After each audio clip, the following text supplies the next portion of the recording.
Hi friends, నేను మీ రాయలసీమ కుర్రోడు. ఈ ఒక్క వీడియోకి ఒక్క లైక్, సబ్స్క్రైబ్ ఇంకేమొద్దు. మన రాయలసీమ నుంచి, ఈ పశ్చిమ గోదావరి జిల్లా నరసాపురం నుంచి కనబడితే నా వీడియో లైక్ కొట్టి సబ్స్క్రైబ్ చేసుకోండి, అంతే. అలా స్క్రిప్ట్ చేయకండి. ఇదిగో మన రాయలసీమలో ఈ రొయ్యల చెరువు, ఈ చేపల చెరువు ఉంటే ఎంతమంది ఉపాధి దొరుకునో. పని మన రాయలసీమలో ఒక కంపెనీ అయినా ఉందా ఫ్రెండ్స్? చూసారా ఎక్కడైనా? ఎక్కడో చిత్తూరులో, కర్నూలులో చిన్న చిన్నవి ఉంటాయి, అంతే. మనం బతకాలంటే రాయలసీమ వాళ్ళు వెళ్తే కేరళకైనా వెళ్ళాలి, హైదరాబాద్కి వెళ్ళాలి, లేకపోతే బెంగళూరు అయినా వెళ్ళాలి. మనకు సగం అనంతపురం జిల్లాకి సగం పెంచుతున్నది కేరళ, అర్థమైందా?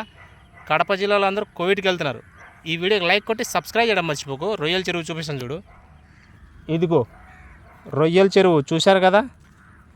ఇలాంటి రొయ్యల చెరువులు మన రాయలసీమ వాళ్ళు చెయ్యాలనుకుంటే, కోట్లు డబ్బులు ఎవరి దగ్గరైనా ఉంటే తెచ్చేయండి, రొయ్యల చెరువు చేద్దాము. మినిమం ఇది చెయ్యాలంటే ఒక 10 లక్షలు క్యాష్ ఉండాలి. రొయ్యలు వేయాలన్నా, చేప వేయాలన్నా అంత ఈజీ కాదు. 10 లక్షలు ఉంటే తెచ్చేయండి. 10 లక్షలకి పెట్టుబడి కన్ఫర్మ్గా పెట్టాలి.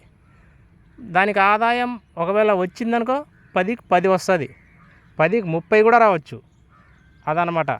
ఇది చూసారా పడవ? ఈ పడవలో వేసుకోవాలి మేత, ఆ చెరువు అంతా చల్లాలి. చూడండి దీని అందాలు, దీని అందాలు కేరళ తర్వాత ఇదే. కూల్ వాతావరణము, వేడి వాతావరణం కూడా ఉంటుంది ఇక్కడ. చాలా చాలా వేడి ఉంటుంది. చూశారు కదా? ఇదంతా 10 ఎకరాలు అనమాట ఈ రొయ్యల చెరువు అనేది. మళ్ళీ ఇది సొంతం కాదండి, భీమవరం రాజులది. మరి ఎలా అనుకుంటున్నారు? ఎకరానికి వచ్చి 40,000. దీన్ని రెంట్ అంటారు, ఏమంటారు దీన్ని ఎకరానికి ఇంత తీసుకుంటారనమాట. ఓకేనా? మీరు మర్చిపోకండి నా వీడియోకి లైక్ కొట్టి సబ్స్క్రైబ్ చేయడం.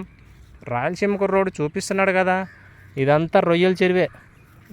ఎవరైనా ఉంటే 10 లక్షలు క్యాష్. ఇది ఎకరానికి 40,000 అంటే ఇది 10 ఎకరాలు. ఎంత లీజ్ అనమాట. ఇక్కడ సొంత పొలాలు కూడా కాదు. భీమవరం రాజులు ఎంతైనా పెడతారు. అలా ఉంటుంది స్టామినా వాళ్ళది. ఓకేనా?